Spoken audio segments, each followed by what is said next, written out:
imama kıyame cenaze namazına diye niyet ediyoruz. Allahu Ekber. Allahu Ekber. Allahu Ekber.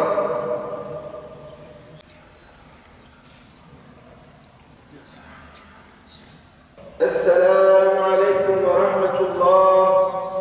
Esselamu Aleyküm ve Rahmetullah. Allahümme erham ümmete Muhammed. Bir sene içerisinde sen her şeyi bilirsin ki 50.000'den fazla kadın, çocuk demeden Müslümanlar şehit oldular. Ya Rabbi şehitlerin şehadetini kabul eyle.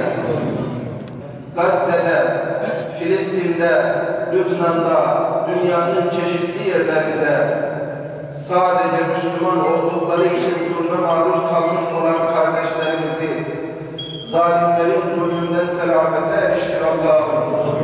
Ya Rabbel Alemin, bir avuç Müslüman kısıtlı imkanlarıyla dünyanın en güçlü ordularına karşı mücadele ediyor. Ama biz biliyoruz ve inanıyoruz ki her zaman senin desteklediğin, yardım ettiğin topluluklar galip gelir. Filistin'deki kardeşlerimizi zafere ulaştır Allah'ım.